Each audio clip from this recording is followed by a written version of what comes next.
Okay, welcome to the Netivot Shalom weekly shir.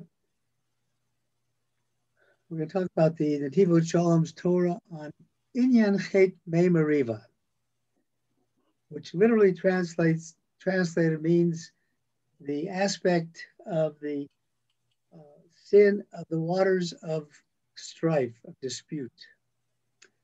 Just to refresh as to what the story was, this was after we already received the Torah. The Bnei Israel were complaining to Moshe, we have no water to drink. We're thirsty. So Hashem told to Moshe, he said, there's a rock, speak to the rock, and it'll bring forth water. So instead of speaking to the rock, Moshe was a little upset with the people, and he says, Shimona Hamorim, they were just pushing against him, get us water, get us water. He says, listen, you rebellious one. And instead of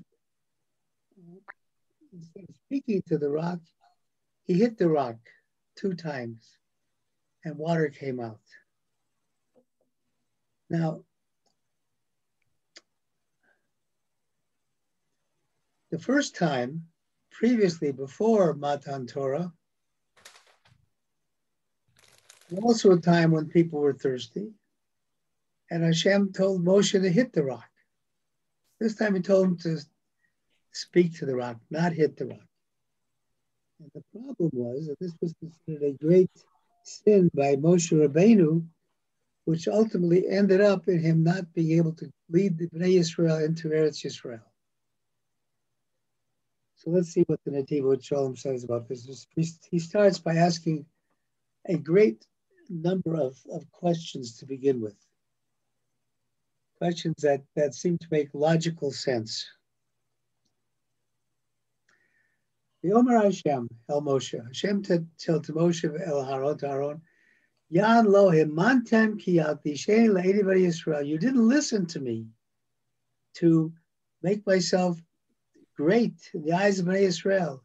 L'chein, therefore, lo taviu es hakal hazeh al haaretz asher nasati lehem. Because of that, you will not bring this people into the land that I'm giving to them, the land of Israel. L'chein mei Meriva, this sin of the waters of strife. Rabu hadiktukim v'hatmiot ma hayagor l'chein. Everybody's wondering, what was the greatness of this sin of Moshe Rabbeinu that he was prohibited from going to Eretz Yisrael. Now he's going to list the questions. Bereshis kasha. First question is Madua b'Refidim. Why wasn't it Refidim? A place called Refidim. Yad achor tzeis Mitzrayim. Just after we left Mitzrayim. Kasha lo hayamayim lishtot b'ham. Again, they had no water to drink. God commanded Moshe to hit the rock, and water came out of it. I knew he called Basela. There was a miracle by hitting the rock. I mean, you can't go out hitting a rock and water's going to come out of it, right? That was a miracle. So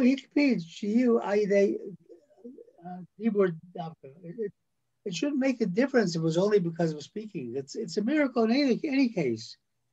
But in either case, hitting the rock is also making God's name holy. Here Hashem was upset because the command was specifically to speak. Another question you have to understand. Why does it say, because you didn't listen to me to make myself holy in the eyes of Bnei Israel? Manaf kamina. What difference does it make between hitting the rock or speaking? In the aspect of making myself holy in the eyes of Bnei Israel.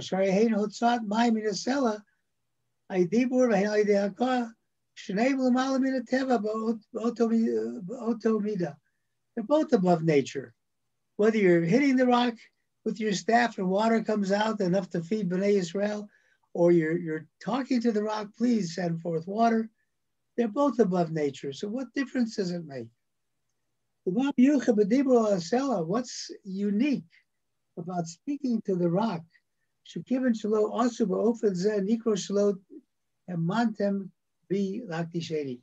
What is so special about speaking to the rock that God says, because you didn't listen to me,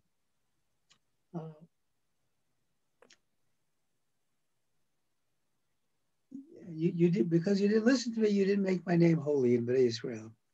You also have to understand, why? Why in the world did Moshe strike the rock? Moshe listens to what Hashem says. Hashem says, speak to the rock. Moshe should have spoken to the rock. Why did he hit it in the first place? Not only did he hit it once, but the sentence tells us he hit it 2 times. What was his intent in doing that? Okay, so we did it. So the next question is, we have to understand this punishment that he was punished with. The cost of Yanlo, the punishment that he was not allowed to go into Eretz Yisrael. It seems much greater than the sin. What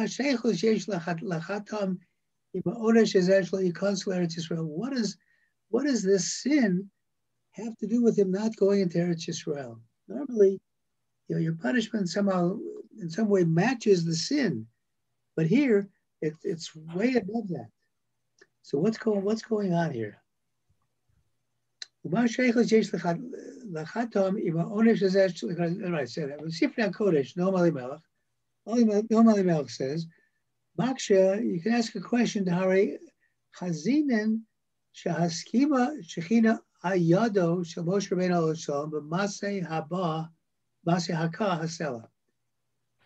It seems that God was maskim. He approved Moshe's hitting the rock. What does that mean?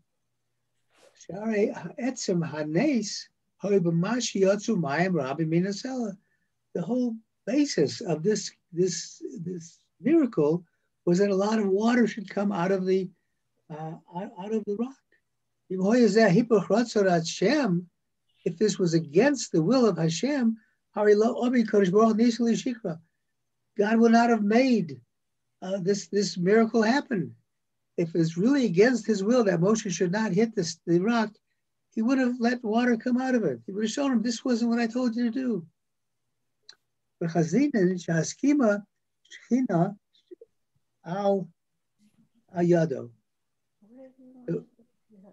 We see that God was willing to do. It was acceptable to him for Moshe to do what he did. You have to really understand.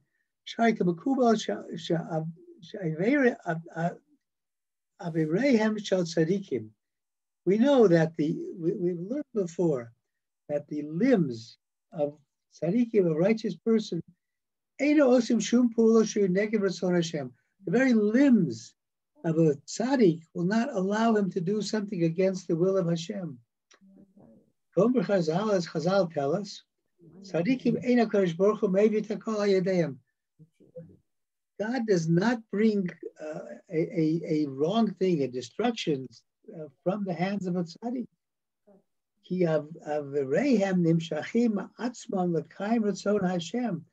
Their very limbs are wanting by themselves to fulfill the will of Hashem. The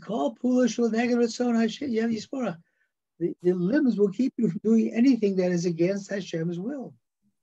On this same vein, and we've said this a number of times before, what it says with Avram, when he puts Yitzchak on the altar, he's ready to shecht him. What does it say? Very strange language. As Vayishlach Avram es Yado. Avram sent out his hand, not Vayikach that he took, but he sent out his hand. What to do? What Vayikach as to take the knife to shecht his son. kill his son. That's a strange language. There's extra words here. We just said, Abraham reached out to take the knife. And pushing by Yishlach those. He was teaching us that he was pushing against his ratzon. He says, El Shahaisa Ratzon Hashem Hori Be'emes Hayashalo Yishcharas Yitzchak. The will of God was that Abraham not shech Yitzchak, not slaughter his son. And in that case, clearly, his own limbs were working against him to prevent him from violating the will of Hashem. We're not letting him pick up that knife. Therefore, his hand was held back from picking up the knife.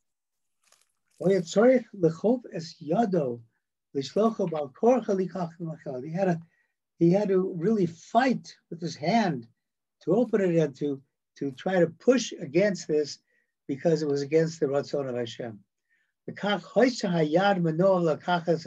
Therefore, his hand prevented him from doing it. He had to do it with force. That's what the pasuk says. Abraham sent out his hand. Whereas he sent it against its normal power. He sent it with great force.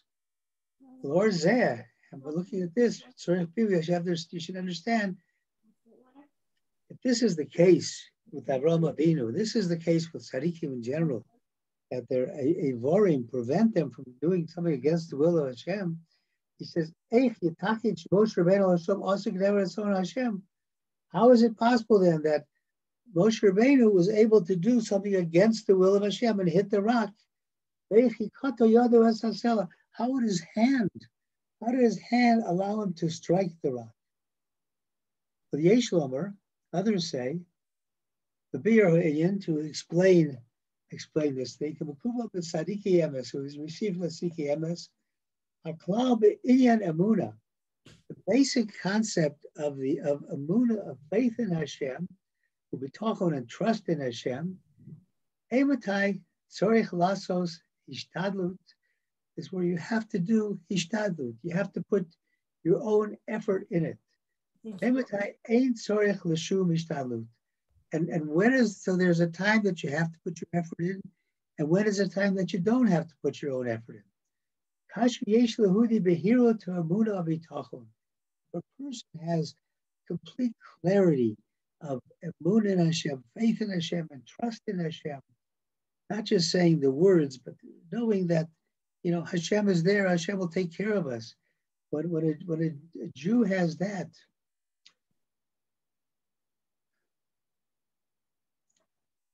he has his trust, that God will truly help him. He has trust and faith in God that God will help him without him lifting a finger, without him doing anything on his part. It's like we said, Chezkiyahu had said, I'm sleeping on my bed, and you will do what is good for me.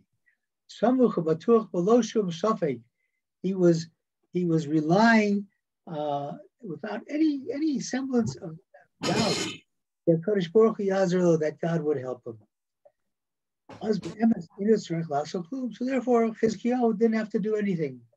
But Kodesh Baruch Hu Yazir, Hashem would certainly help him. But if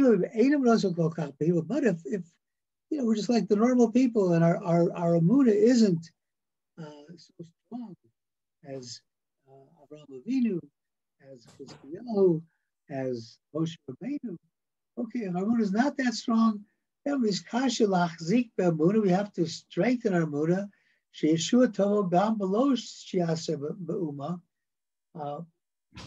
We have to understand that the salvation is not going to come without us doing something. So when we reach that level, we understand that. We understand that we're not great enough to just sit down or sit in our bed and go to sleep and say, you take care of it, Hashem. You got to do something. So then in that case, you have to do something. You have to do rishtadlut in order to continue the salvation that Hashem wants to give to you. And if that isn't enough, if that is not right for your heart, and if you feel that this little bit of hishtadlus that you're doing is not enough, you got to do more. You don't, they're very few and far between the kinds of tzaddikim who could just sit back and say, I leave it up to you, Hashem. I'm not going to do anything. You got to do your hishtadlut. And if you see you're doing a little hishtadlut, it's not working, you got to do more hishtadlut. Omar,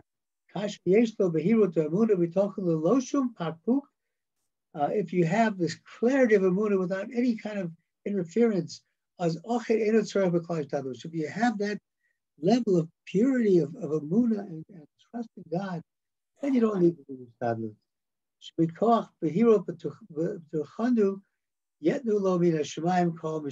Because from the strength of this clarity of your emunah and your talking, God will give you all of your needs. But you see that the Netivot Shalom gives you examples of the kind of people who fit this category.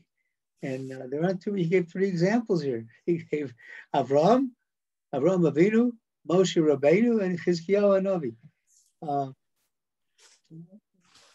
So unless you're in that category, you better do some hishtadlut. That's what he's saying. Absolutely right. So because right. And for this we understand. Yaakov Avinu. Okay, here's another name, another tzaddik, Yaakov Avinu. You can understand what Yaakov Avinu said. Remember when his children came back from Mitzrayim to get grain, and the Paro, who didn't know it was Yosef, told him, "Don't come again without your father." So Yaakov wanted to send them again. So he said, "Kasher Shalom Shvatim Mitzrayim, Sivam Sheyikhu Minchash El Haish Miyat Sori Ma'at Kabash." He told him to take with him a little bitty present for the leader of Mitzrayim, a little present, a little also, I'm not sure what that is exactly. Something small, and a little honey. What kind of a gift is that for a great man? He said that. Why? So why did he say such a small gift? Arikasher Shalchim Mincha Haguna Karuilo. Why didn't he send something? He should have sent something that's fitting for a leader of a country, who he thought was the Paro, the second in command to Paro. Why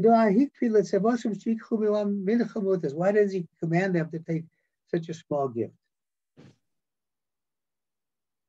Ella, because Yaakov said to them, it appears that we have to do some hishtadlus to be successful.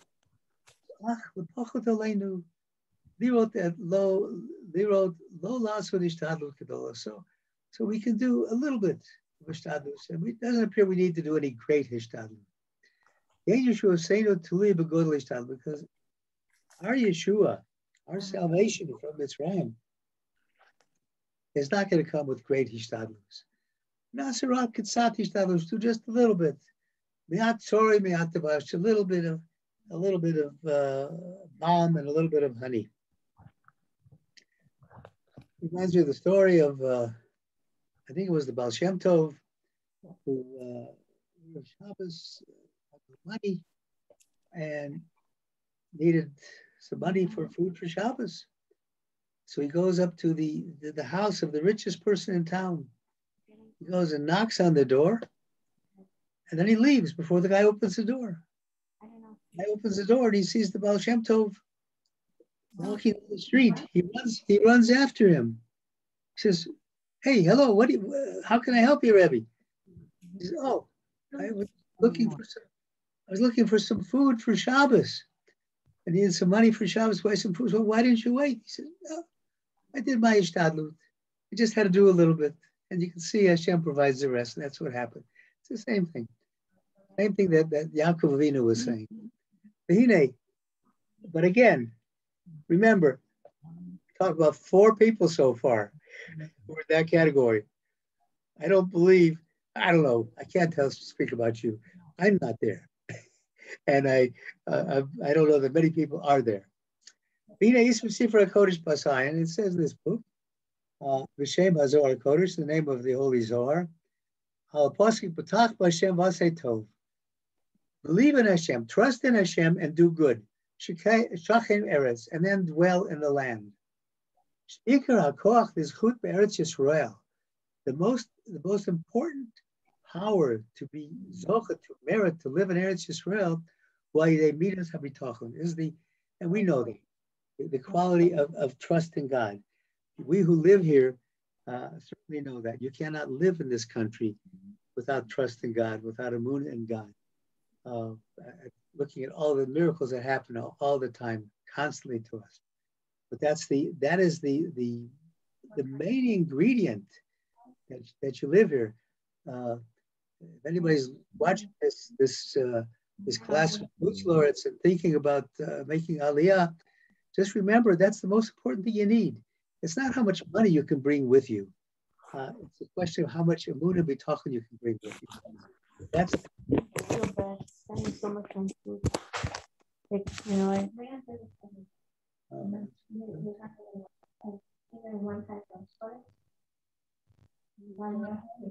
no, it got frozen. No, I'm not frozen. Okay, I just had to mute somebody. Okay.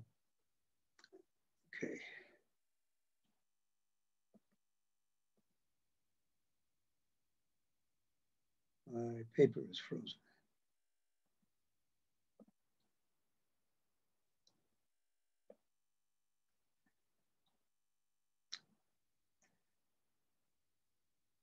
So that's what the Zohar says, that the Korach, the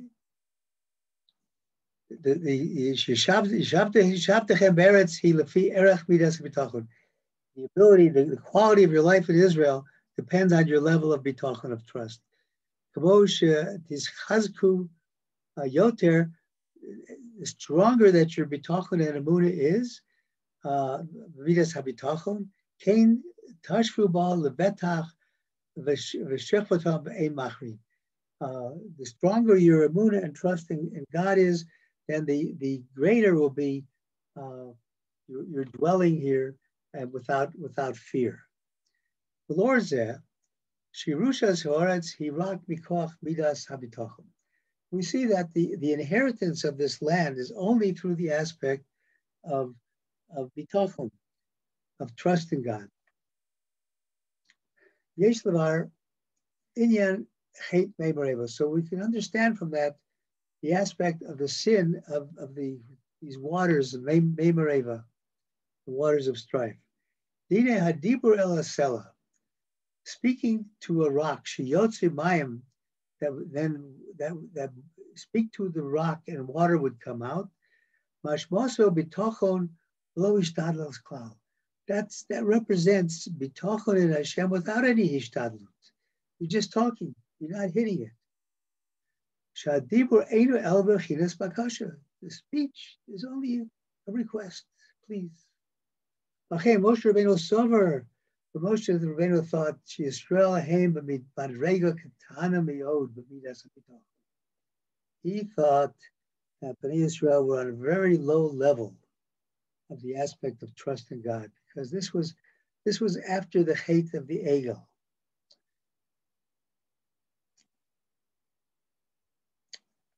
Okay, so therefore they needed hishtadlut.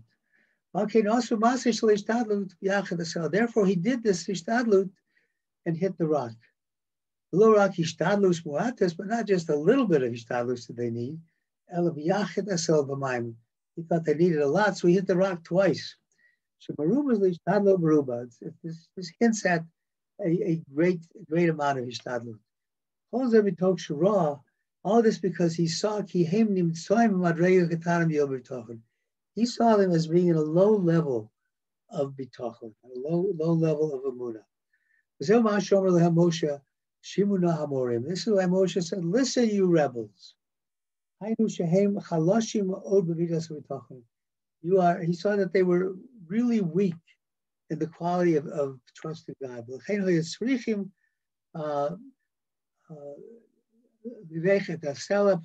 he had to hit the rock twice. Because the pagam was in the meter of bitachon. It was in the failing of trusting God. This explains the question. Why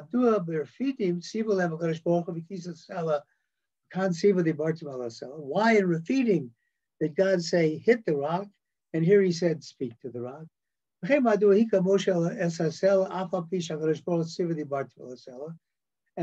Moshe hit the rock even though Hashem said to speak to it? Shmuel says the Moshe Rabbeinu nasa kal v'chomer b'atzmo. He made a kal v'chomer. A kal v'chomer is an argument a fortiori, learning a smaller thing from a greater thing. It's an a fortiori argument. It's used all the time. He said, just after we've left Egypt for Kiryas Yamsuf, and we crossed the Yamsuf, we had this great revelation to us. At this point, Bnei Yisrael never had any sin. They hadn't sinned yet. Even though they hadn't sinned, God commanded that he should still hit the rock. Therefore, after they sinned with the Egel Azov, with the golden calf, and the spies, that they fell from their level,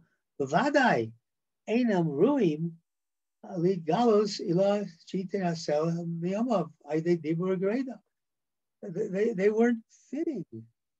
They weren't fitting to have any great revelations from just speaking to a rock, because they had come so low in their spiritual level after these two events of the Egel Hazav. This was not the intent of God. He wanted his righteousness to he wanted to show his love to his chosen people, those people who were close to him. Even in a time of low emunah, he was able to still show that he could still show the light, show a bright light for Bnei Yisrael. Not only this,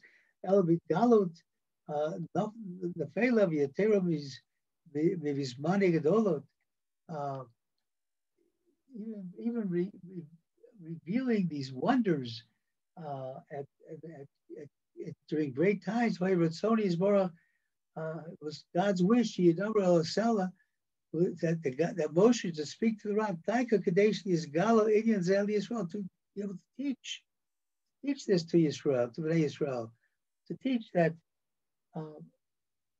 sometimes you don't need to do ishtadlus if you're on a high enough madrega. That Hashem can answer your request just by your asking. We can also say that before the Torah was received, the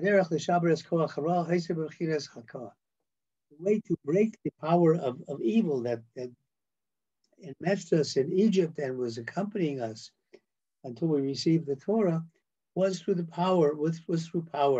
We had the plagues in Egypt. We had different things showing the power of God.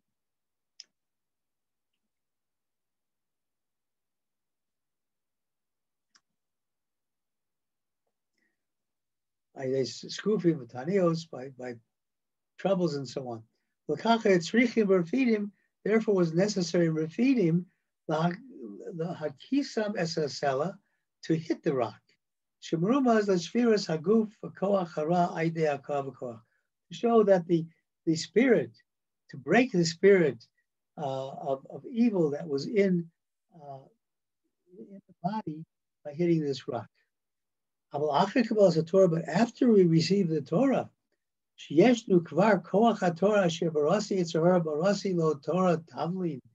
when we say that God created the Torah to be a remedy for anything that happens, He created the remedy, and that was the Torah. The power of the Torah would have been enough to break this evil, to break anything bad that's happening, any negativity. Therefore, in Meriva, he commanded Moshe to talk to the rock. It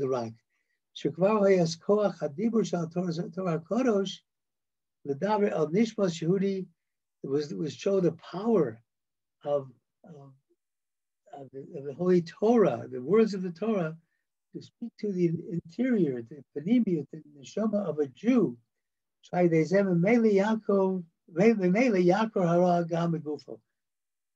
Just through this, the negativity, the evil, would be removed from your body.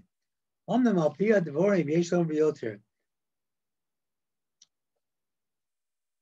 we say other things about this. The way they meet us, we taught, as we said, the power of coming into Eretz Yisrael was through the quality of trust. Through the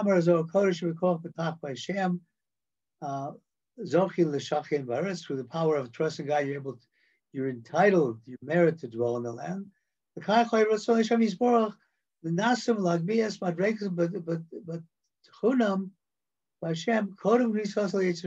wanted to raise up their level of bitachon before they went into Eretz Yisrael. Because through this power of bitachon, they would be able to conquer the land and possess the land. That's why God said, speak to the rock. That's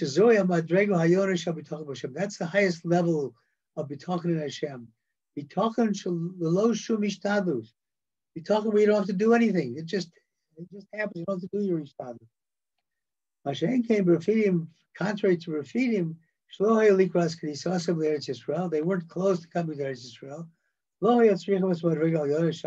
They didn't need this high level of bitachon. That was enough to hit the rock there. Rock Meriva, only Meriva, where this was the future generation that was going to go into Eretz Yisrael at the end of the 40 years. So they were ready to go into the land. And he said, speak to the rock. Bechinas emuna bitachon, the aspect of faith and trust below shum ishtadlus, that Hashem will do what you want without any ishtadlus on your part. As koach habitachon eloi, to impart to Bnei Yisrael this higher power of bitachon. Das Moshe Hashem b'Hashem b'madrega katana miyod. Moshe thought to the people that they were on such a low level they couldn't possibly reach this high level. But this was the sin that he did. Israel, in this inner part of every Jew, the complete bitachon in Hashem is hidden. It's very when you only have to reveal it.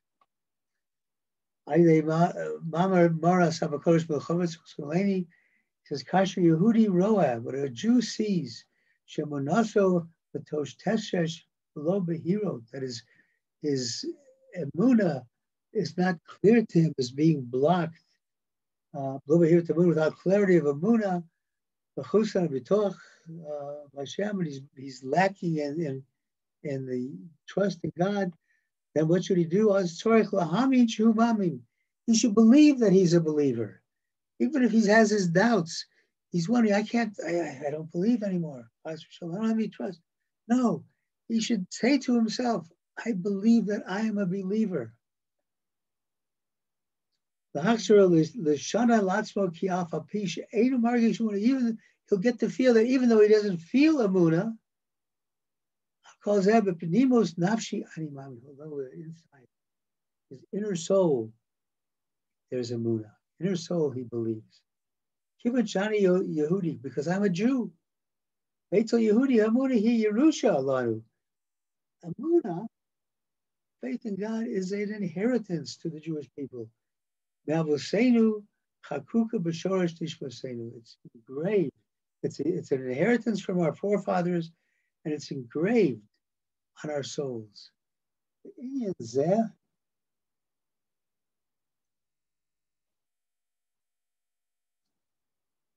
Hibisode Hamuna is the basic level of Hamuna. Should call Yehudi B'Pnimius, Nafshehu Mamin.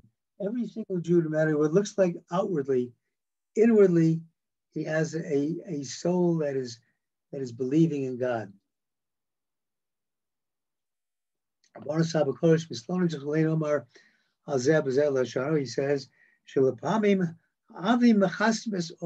there are times that the clouds cover the light of Amunah. And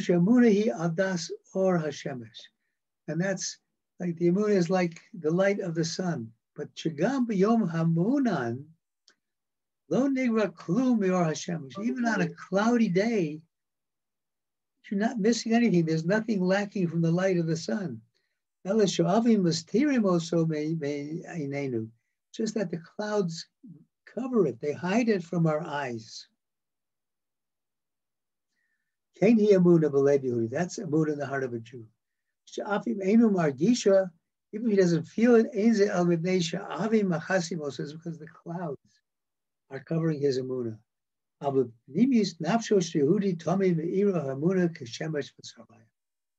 the inner part of a Jew, in the inner part of every Jewish soul, the brightness of Amunah is shining like the noonday sun.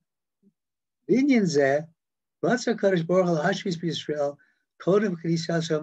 this is what Hashem wanted to teach Bnei Yisrael before they went into Eretz Yisrael. He wanted them to believe that they are believers.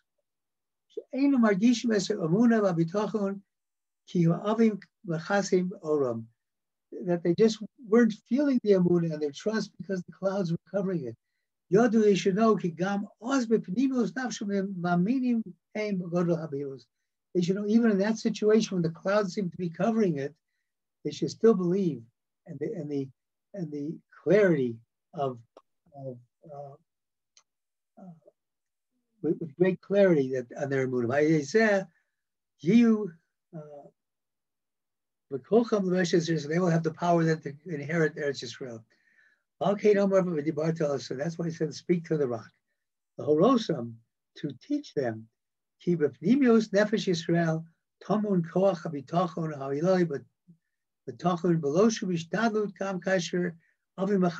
teach that this inner soul of every Jew is a strong Amunah that is so strong, but the clouds are covering it. Anyways, that's what it means. You didn't listen to me to make myself holy in the eyes of Bnei Israel. Hainu Shelo, Hisharsh Tam, Bnei Israel, as Hamuna Hazosh, Jamina Bi Heim Baminim. You didn't allow me to show through this act that Bnei Israel are believers of the children of believers. Vayidei Zeh, because of this, they were missing the level of bitachon needed to go into Eretz Yisrael. Because the main defect was that of Moshe, that he placed in his mind, he thought the Bnei Yisrael were at a low level of bitachon.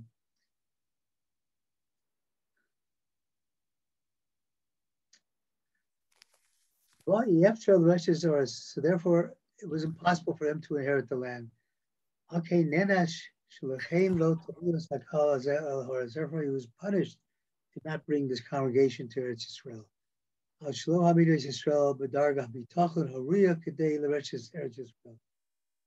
because he didn't place them on the level where they could have inherited Eretz Yisrael. But having, Rabbi, we should understand, okay,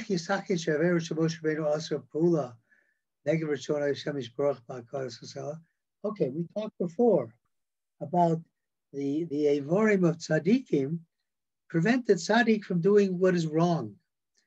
We gave the examples. We have the examples of Avraham Avinu, of Chizkiyahu. We give the example of Yaakov with the small Ishtat. So if that's the case, how is it possible that the Evorim of Moshe Rabbeinu allowed him to hit the rock? Yesh Lomar Ki Be'emes, because we can say in truth, Zaya Tachlis Ritzon Hashem. This was really the will of God. Shemoshe lo yakana Yisrael Eretz, and Moshe Rabbeinu would not go into Eretz Yisrael. Okay, lo hoismaniel lezeh mitzad Evorim. Therefore, his Evorim did not prevent him from hitting the rock. These specifically Kodesh, as it says in our holy books, Moshe nichnas l'Eretz Yisrael. Moshe Rabbeinu had gone into Eretz Yisrael and built the base of Mikdash. Lo haya base of Mikdash jachli charev. It was a base of Mikdash built by Moshe Rabbeinu. It could not have been destroyed. And then Nebuch, the Kivan child, Galoi Leftev Kodesh Baruch Hu Yisrael Asim Lachto. It was revealed before God that Bnei Israel was in the future destined to sin.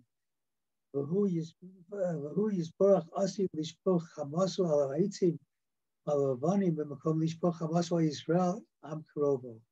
Hashem wanted to take out his wrath on the wood and the bricks of the base of Mikdash rather than on the bodies of Bnei Israel, his chosen people.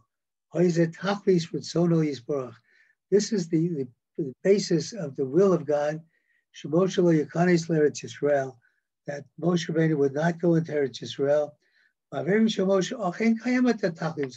And truly his Averim did fulfill the will of Hashem. Titzmach Tova Avur Klal Yisrael. Through that, he did something, a good thing for all Bnei Israel. Okay, so I think the important message we get from here is that you have to have bitachon and you have to have emunah in Hashem, but you also, unless you're on the level of these four people who we named, unless you're on that level, you got to do your ishtadlut. You can't sit in the corner and say, Hashem, I want you to give me this and this and this, and then complain that you didn't get it. You got to do something for it. You got to do your ishtadlut. And the amount of ishtadlut that you have to do depends on how great and how much clarity you have in your emunah. So I wish us all the ability to do the minimal hishtadlus that we need, that Hashem wants of us in order to fulfill all of the desires that we have for good. Thank you for listening. And I'll take any questions before I sign off, if there's any.